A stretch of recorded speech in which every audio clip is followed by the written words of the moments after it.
Brodie came in because he was limping last month. This is Brodie. Brodie's a very well-trained dog. Now, but actually Brodie's asleep because Brodie was sedated because Brodie gets a little aggressive because he's had some ear issues.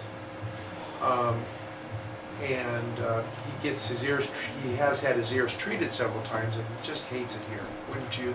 Besides, look at how nice this is.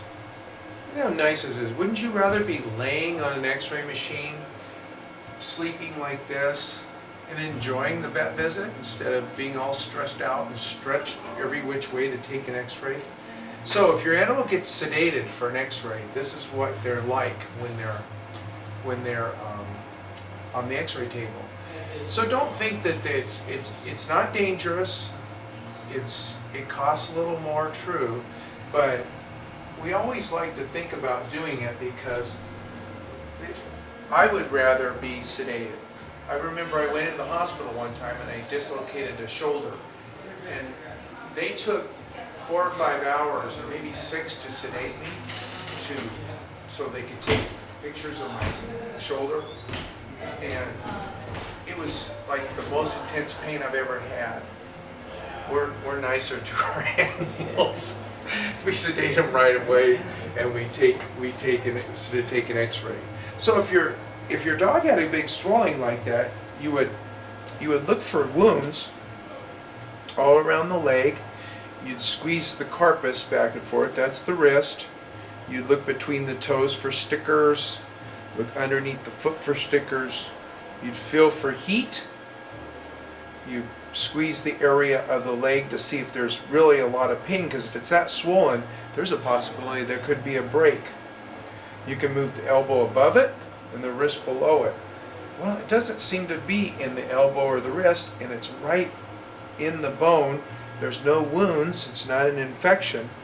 So, unfortunately, older dogs get tumors down in this area.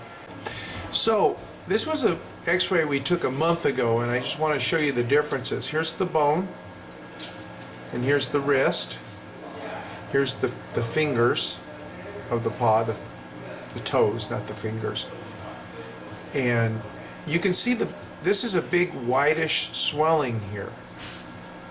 And the bone inside, here's the marrow cavity, and it looks a little mottly in there and a little mottly in there. So what we did is we gave some anti-inflammatories and antibiotics. We waited for a month to see what it looked like. So now, just a month later, to show you how fast tumors grow, this area here that was just a swelling is now filled with tumor cells, what we think are tumor cells. And it's much more mottly here and a little bit here. So this swelling's gotten harder, much harder. It feels like a bone, and it's gotten some noticeable tumor cells in it.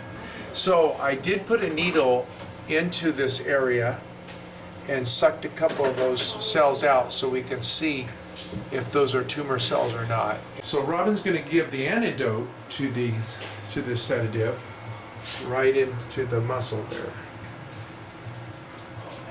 And she draws out and make sure she doesn't get blood. She puts it in, and we'll show you how Brodie wakes up.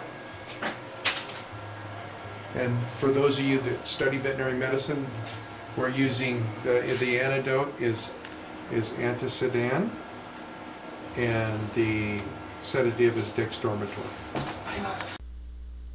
Instead of being bloody and gory like most of my surgery videos, this one's going to be more about what we do for pain relief afterwards, and how they act the next day. We did take some cells out of that swollen joint or swollen bone, and they were cancer cells. So Brodie's getting ready for surgery, and we're going to remove that whole left leg. And I want to show you what we use for pain relief that night, and how Brodie feels the next day. As pain can be a big factor in animals spending the night, we have an IV bag, and added to the IV bag, we have several anesthetics that are going to be used all night long. So that's what we're helping out Brodie, because at a certain rate and a constant infusion, then Brodie doesn't feel the pain near as much. And even though Brodie had his limb taken off, you can see he's looking around. Hi Brodie, I'm so sorry. You feeling all right? Yeah, I know. Ouch. I'm sorry, but you had cancer, and you know what? You're better to be without that awful limb.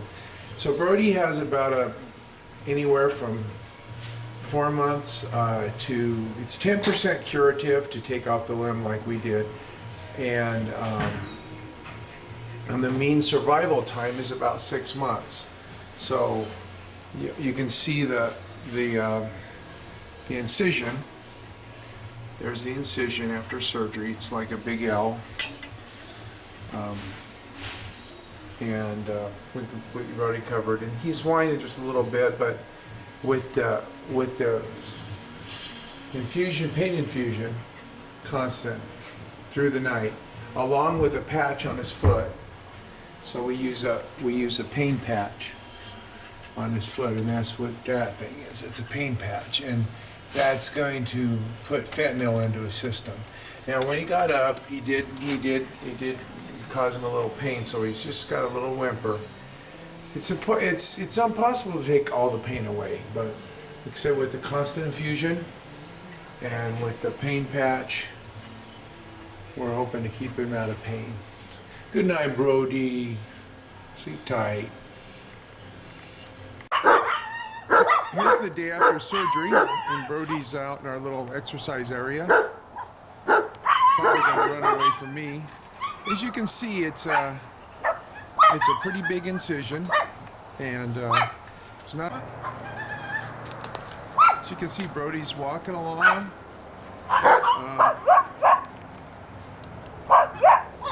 This is the day after surgery. He's not used to not having a limb, but you can see how adaptable dogs are and how he's bouncing around. He's a very muscular, athletic dog. So I just wanted to let you know that dogs can do well without a limb, and if he's doing this the day after surgery, you know he's going to be running in no time. Well, I wanted to show you how well Brodie did the next day, because many people ask me, gosh, I hate to remove a limb because that would be awful for the dog or cat. But you can see that Brodie was really not that concerned that he didn't have a limb. He was more concerned on what to do next, what happens next. Isn't that a great inspiration?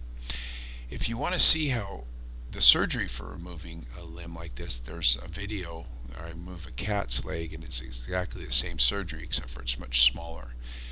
I didn't show this surgery because it's pretty gross and pretty bloody, and some people would have liked it, but I already had a video showing taking the leg off. So we'll show you an updated video later about Brodie's progress and see how Brodie's doing.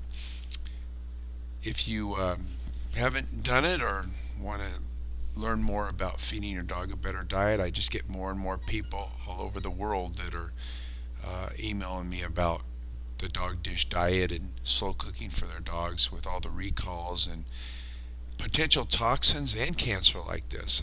We don't know what causes cancer in the bones, but we think it's a combination of genetics and toxins, and there is some also idea that neutering them like we do may cause just a slight increase in bony tumors. But what I do know is if you feed your dog a better diet and less toxins and more antioxidants, that they have a better chance at not getting cancer.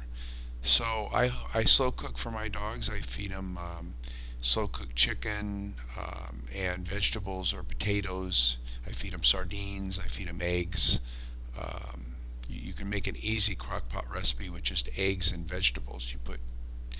All you do is you put probably a dozen eggs to 18 eggs in a crock pot. You add a couple pounds of frozen green beans, maybe